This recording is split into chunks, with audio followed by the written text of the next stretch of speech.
So in the last video, we had a brief overview of non-proliferative diabetic retinopathy. Now let's discuss more about the proliferative stage of diabetic retinopathy, a major cause of blindness in working adults. That's today's video. Let's get into it.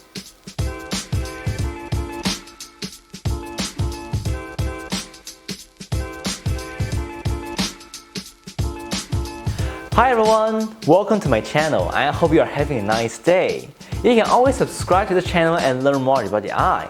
But most importantly, I try to make my channel as informative and positive as possible. I don't want to oversaturate my content with stuff like, do you know the danger of being diabetic and go blind at all times, that throw all the possible ocular complications of diabetes at you, without telling you how exactly they will happen, why they happen, and how to prevent them from happening, and how to handle them when they happen. I find these articles very annoying because they do nothing more than bring anxiety and make people feel bad about themselves.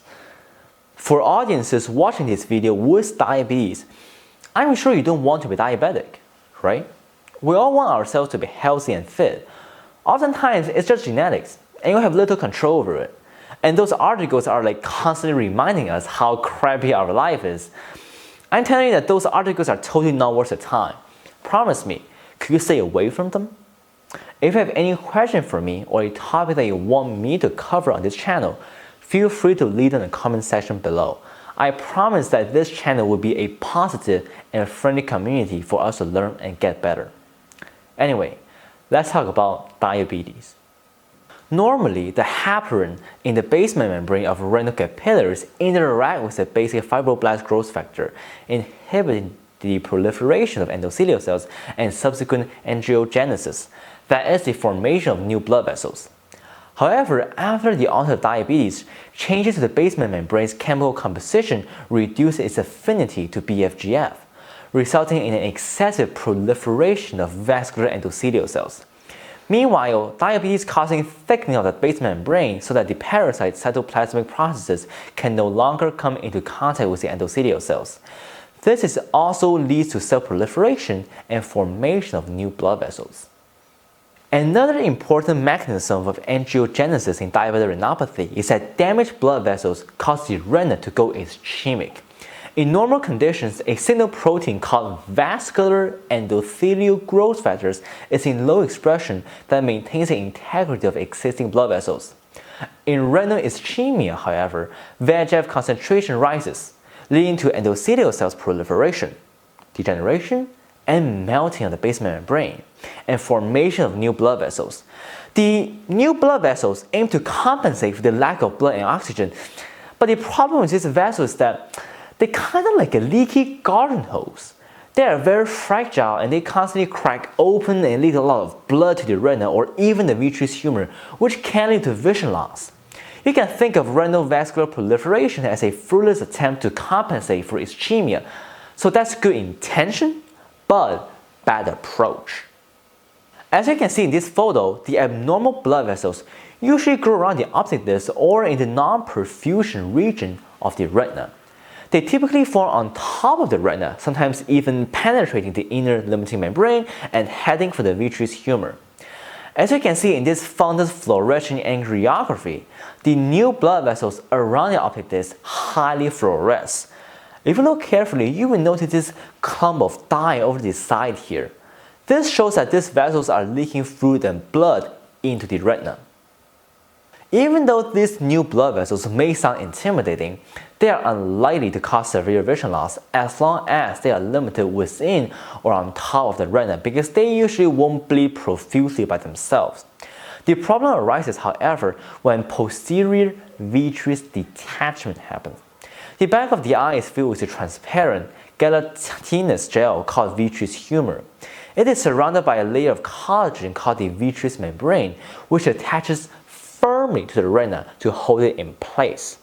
As we age, the vitreous gel may start to shrink and become more of a liquid consistency. It will no longer be able to fill the space of the eye, and the vitreous humor can detach from the retina. Usually, this shouldn't be an issue, but in this case, with the abnormal blood vessels formed on the retina, the process of vitreous detachment will tug on the retina and potentially rip apart those leaky blood vessels. The blood can accumulate in the space between the detached vitreous membrane and the retina. This is a preretinal hemorrhage. Sometimes blood can penetrate the vitreous membrane and enter the vitreous humor, leading to vitreous hemorrhage. Patients will experience blurred or dark areas in their vision because of the bleeding, and they will probably see spots or dark strings drifting around. The hemorrhage can take up a few months to get fully absorbed, and in this case, if it doesn't get absorbed, doctors may recommend a pars plana vitrectomy, that is the removal of the vitreous gel to clear up your vision.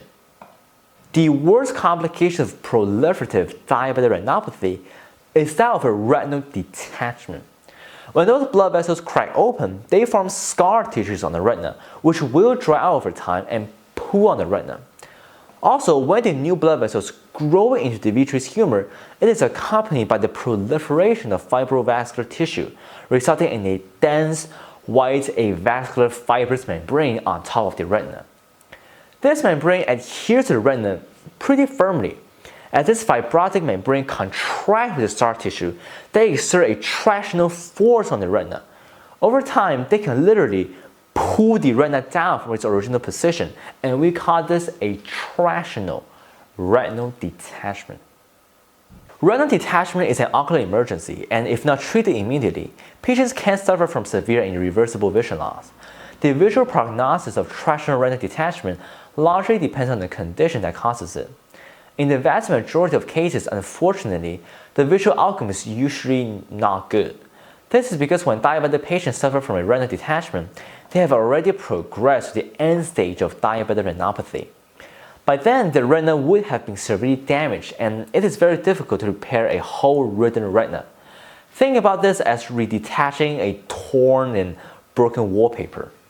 So yes, the key to preventing vision loss from diabetes is to get regular eye exams so that doctors can closely monitor your eyes.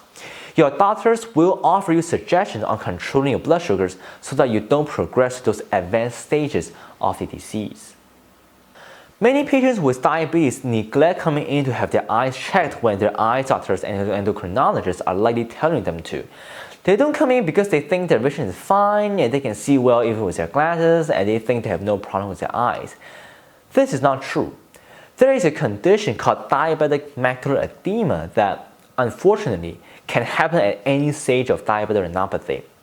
This is when the blood vessels beneath the retina break open and leak fluid and fatty contents into the macula, which is responsible for the sharp central vision. As a result, the macula begins to swell just like a blister. In this case, not only will your vision become blurry and distorted, but the anatomy and the architecture of the macula can be permanently damaged. By then, it would be impossible to bring the vision back to what it once was. Beyond just retinopathy at the back of the eye, doctors can notice tiny little blood vessels begin to grow on the iris. If doctors see these vessels in diabetic patients, it's very indicative that the patient has late-stage proliferative diabetic retinopathy, way out of control blood sugar. The problem with these vessels is that they can cause the iris to adhere to the trabecular meshwork and eventually clog up the eye's drainage angle. Pupils can also become sluggish or even non-reactive to light.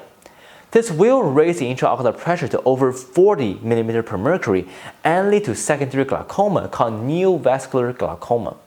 Neovascular glaucoma is very aggressive, very difficult to treat, and often results in poor visual outcomes. In addition to glaucoma, diabetes can also speed up cataract formation. That is, the decreasing lens of the eye becomes cloudy, and patients have trouble seeing even with glasses. Elevated blood sugar can also cause aqueous humor to seep into the lens, causing the lens to swell. With that swelling, patients' prescription can change dramatically. They will notice their vision suddenly become blurry or even get a little better if they are farsighted at first. But over time, the vision should fade pretty quickly due to the cataract. Yes, vision can be improved with cataract surgery, but diabetes makes the procedure more complicated and raises the risk of complications. Also, if you notice sudden changes in your vision, you should visit an ophthalmologist. Your eye doctor can pick up the fluctuation in your vision as a red flag that you can be diabetic. They can refer you to an endocrinologist and run some tests to confirm the diagnosis. Even if the worst happens, you can begin treatment as soon as possible to avoid future complications. Now you know that diabetes can lead to many sight-threatening ocular complications, but though diabetic retinopathy may sound intimidating at first, always remember that it takes quite a while for patients actually to progress to the proliferative stage of diabetic retinopathy. That's why doctors repeatedly stress the importance of managing blood sugar and getting dilated eye exams once a year. Even if you think your vision is fantastic, diabetic retinopathy doesn't usually cause symptoms in earlier stages. They can sneak up on you and you won't realize it until it's too late. But as long as you listen to your doctors, do everything they tell you, and work hard at managing your blood sugar, you should be fine.